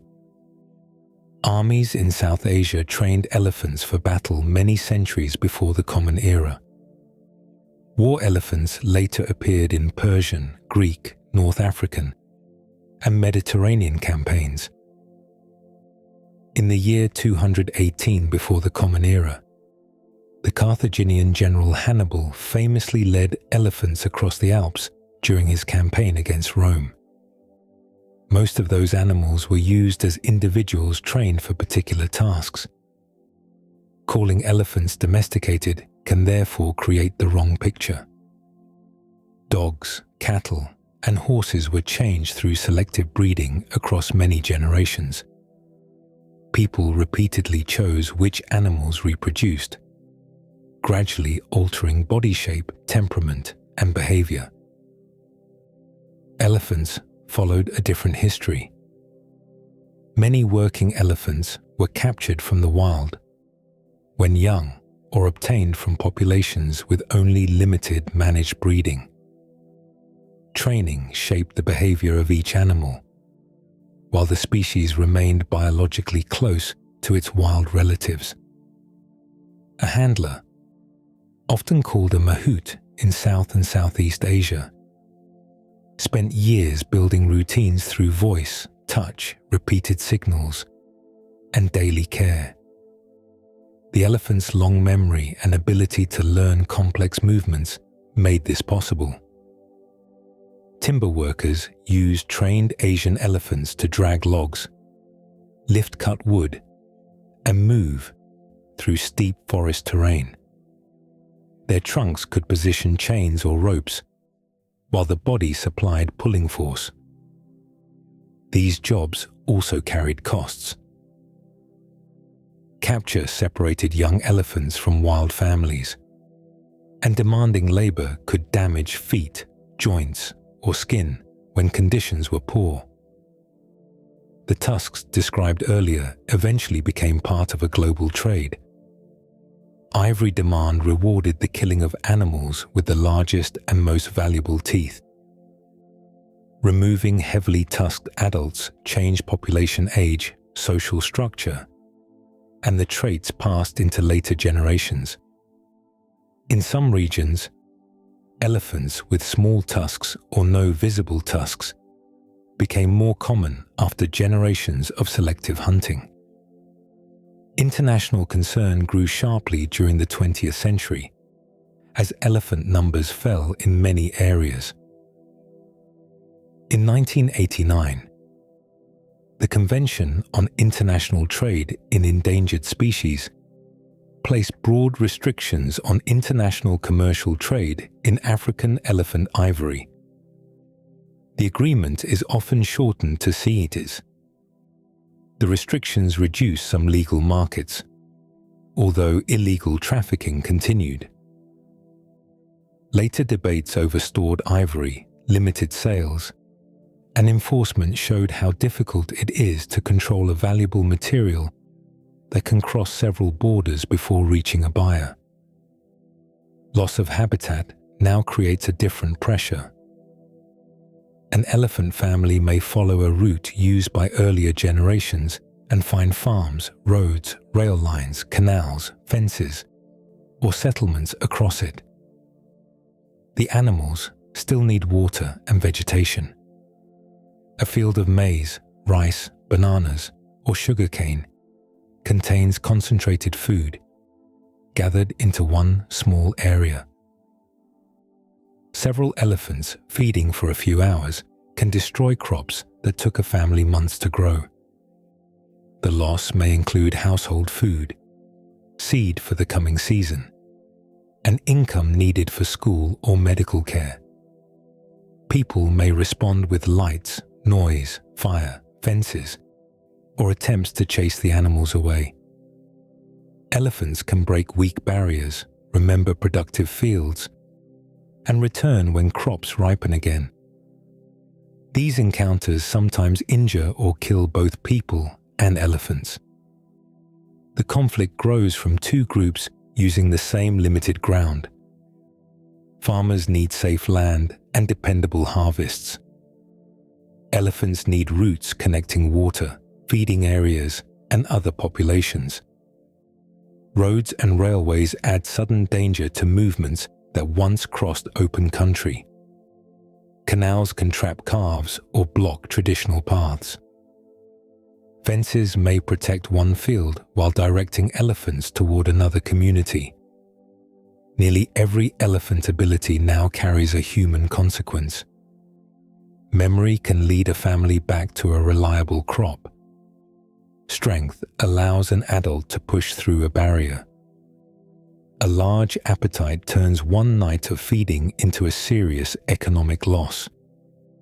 Tusks that help with digging and defense also attract commercial demand. Protecting elephants, therefore, requires more than guarding individual animals from hunters.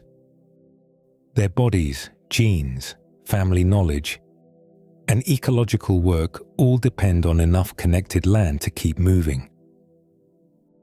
A traditional route may now meet a paved highway, a fenced field, or a national border that did not exist when older elephants first learned the journey.